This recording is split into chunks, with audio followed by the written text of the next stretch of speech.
Greetings and good morning. So, have you ever wondered about turning your passions into profit? Or wondered how people can build successful businesses on the side while still working their 9 to 5? In this video, we're going to dive into entrepreneurship and side hustles, what they are, kind of how to start one, and how they can become engines of wealth building.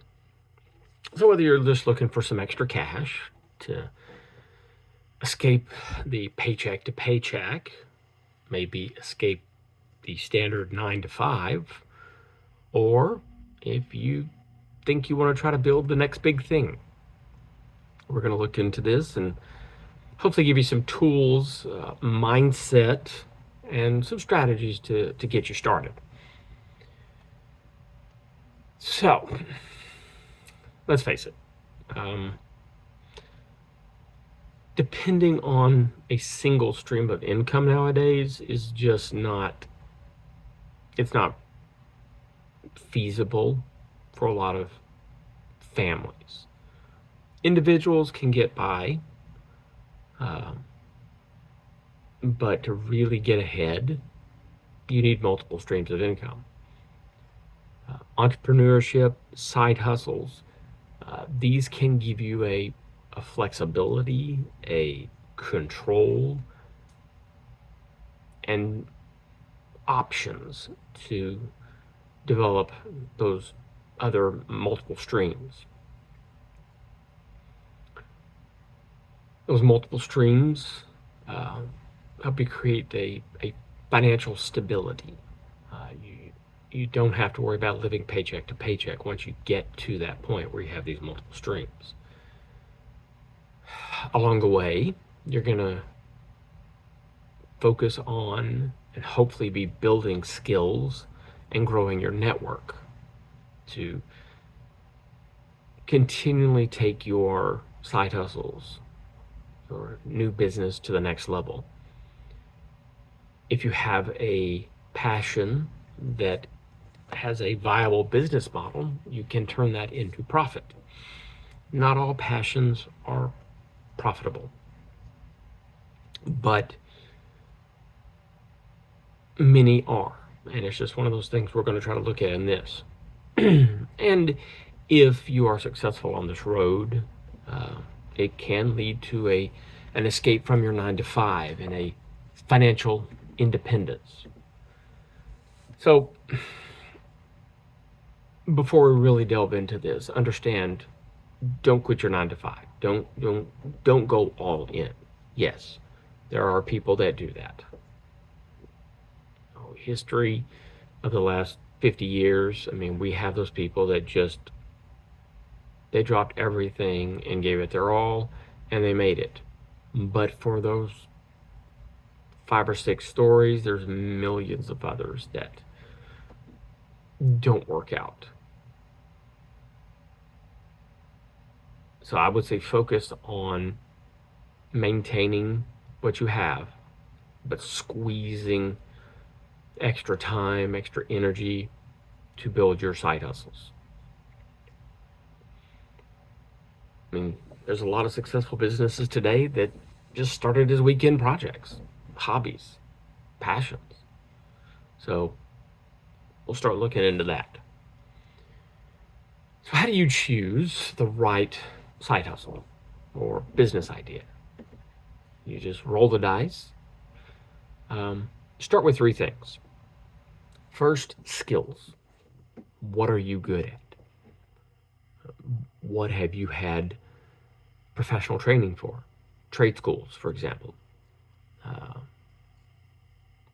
Maybe your family has a business, or your family has all been through some kind of special training. Maybe you've been through some kind of special training. I know some high schools nowadays, they have almost a program which goes right from your standard high school curricula to straight to being a working member of society. On the side, you can get your a basic nursing license where you can start nursing as soon as you walk out, as soon as you graduate, or go through trade schools and get certified while you're still in high school. What skills are you good at? What have you learned? What's your passion? What really excites you? What just drives you and motivates you? Now understand, just because it is your passion, maybe you have a passion for collecting old pieces of wood.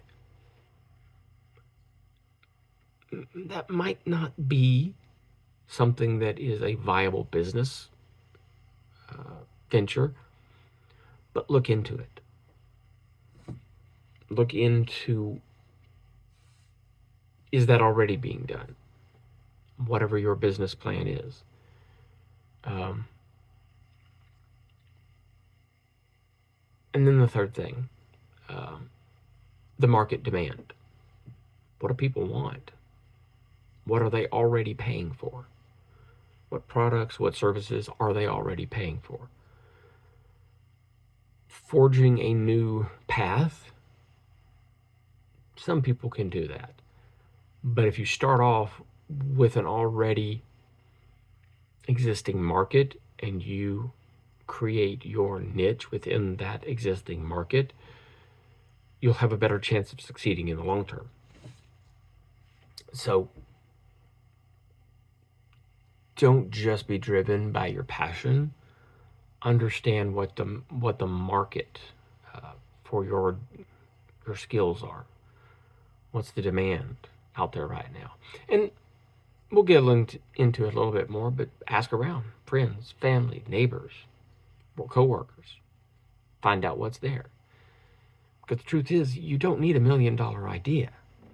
You need an idea that brings in an extra $1 per person and 1 million people to buy it. You just need a solution that will solve a real problem.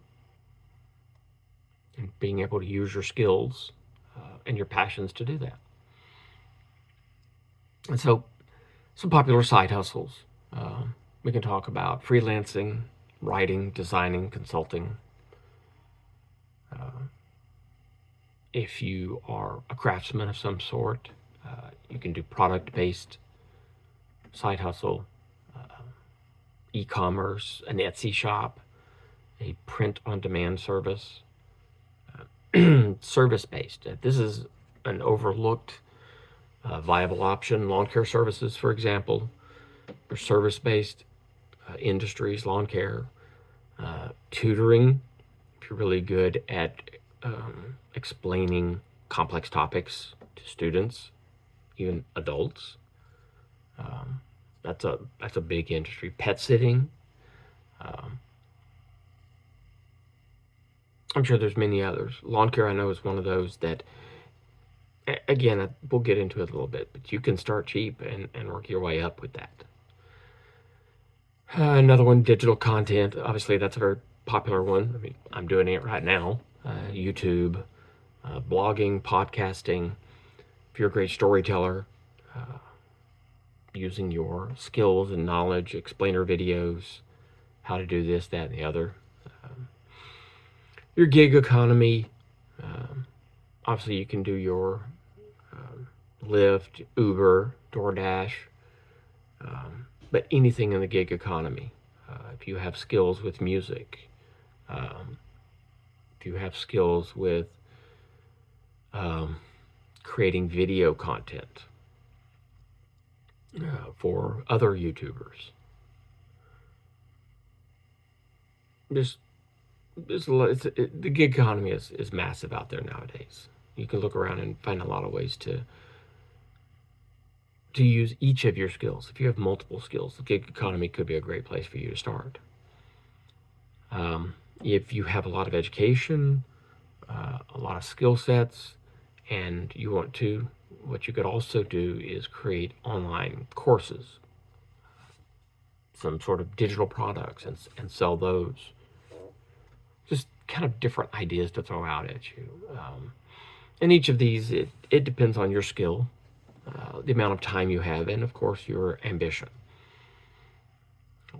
Many of us work like 12 hours a day. But if you're serious and you want to try to do this, you're going to have to try to find a way to squeeze another couple extra hours out of your day or your weekends.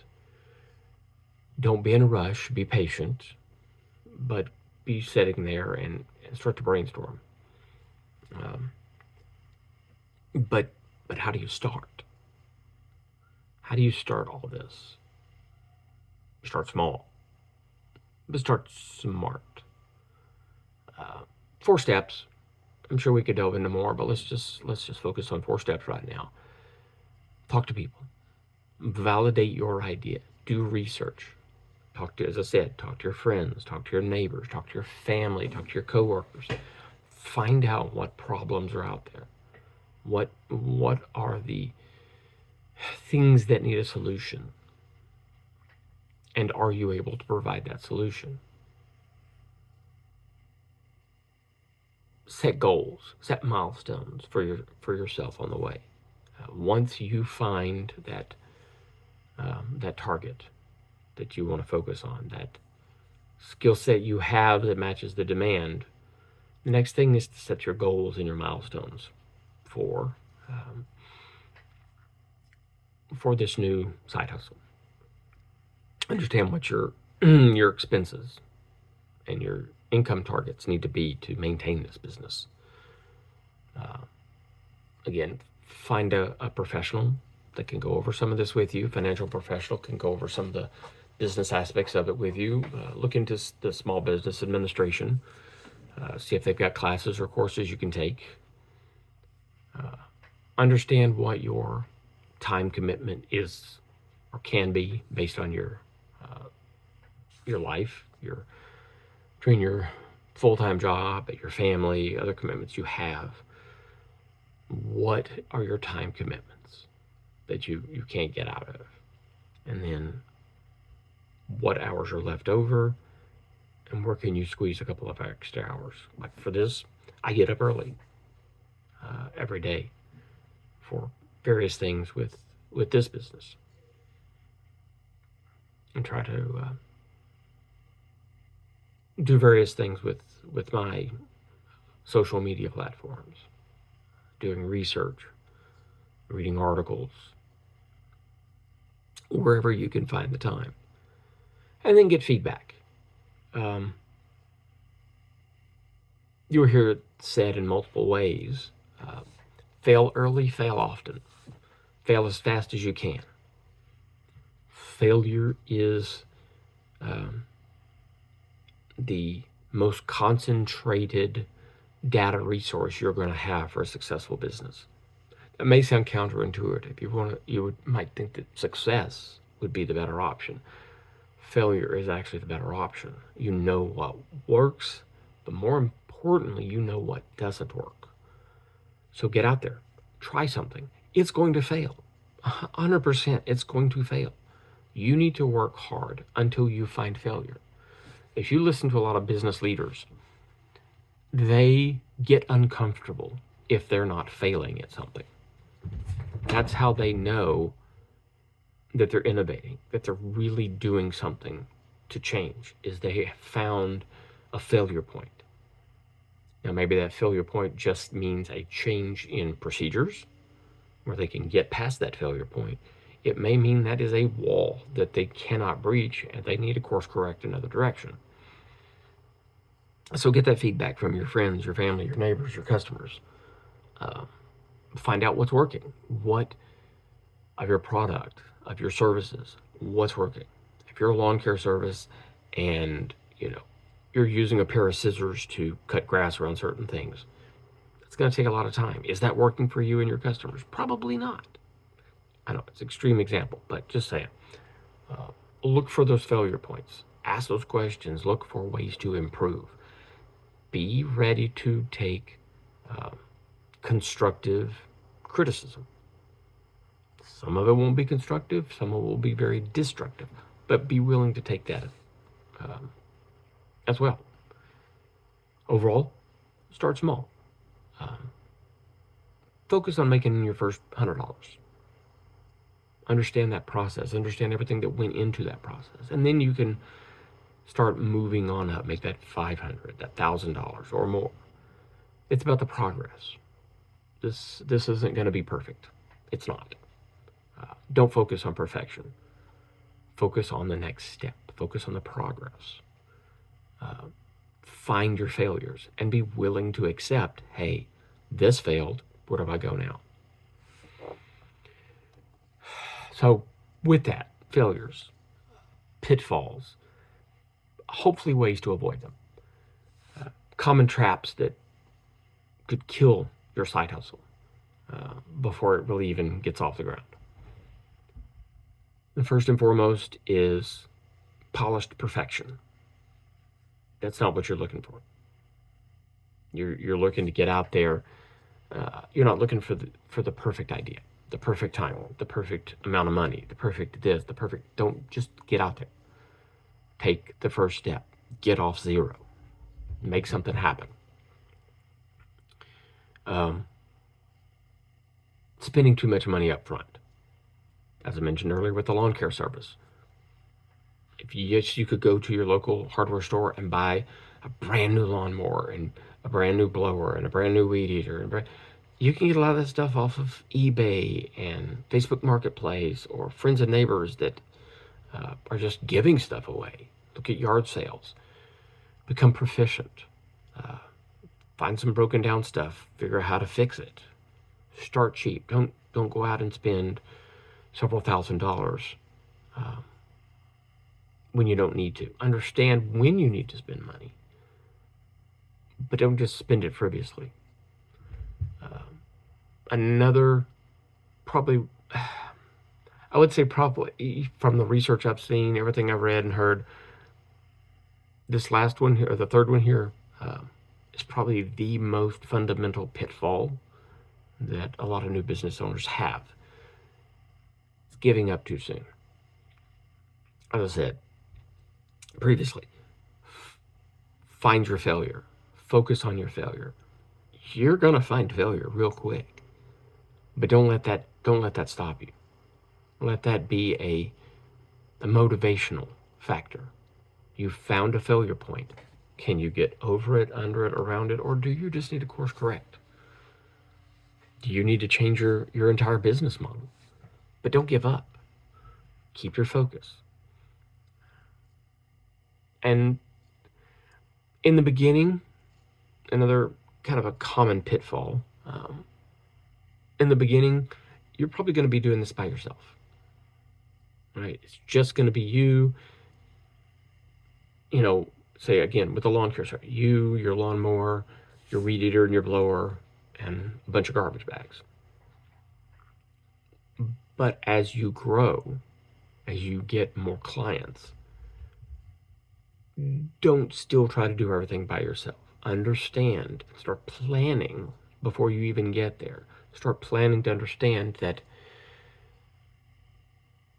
you don't need to do everything alone. You're growing a business. Look at hiring people. When do you need to make that happen? So overall, start messy. Understand it's going to be terrible. You're going to get customers that are like, I'm never hiring you again. You are the worst possible person ever for this. Okay. Get that feedback. Okay, ma'am, sir, what can I do better? I want to keep your business, but I want to know what I can do better.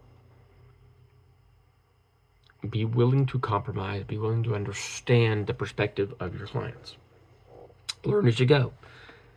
Action, failure, those are going to be your best teachers in the long run. Now, as your business grows, and this is once you get past that mental block and you decided you're not going to quit, and you've got a successful business, it's good. Now you're going to be looking at growing. You want to look at scaling your business. So what does that mean? So at some point, you need to look at any tasks that you perform. Is there a way to automate them? Or, again, as we talked about, you don't have to do this alone. Can you hire somebody else to do it?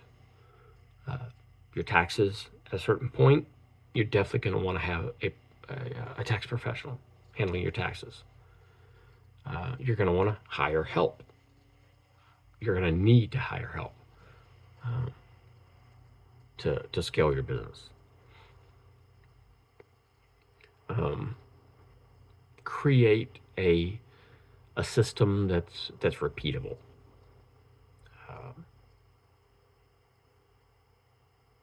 Something that excuse me, something that you're comfortable with, that your employees, once you hire them, once they're comfortable with, something that it iterates over and over, and you can do this. There's a process. There are procedures for everything. A SOP where you can keep this business going and growing. And don't forget, this business, this is your brand. What do you want your brand to say? What do you want your brand to represent?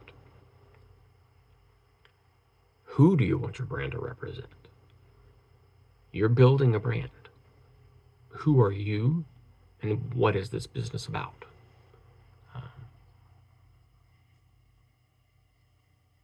So look at that as you go. Understanding what all that means. And whether you just start this, again, as a business or a little side gig you're doing, eventually, maybe you want to go to sole proprietorship. Actually create a business plan. And then, as you scale up, LLC, where you've got a little bit more of those legal protections for you and your business.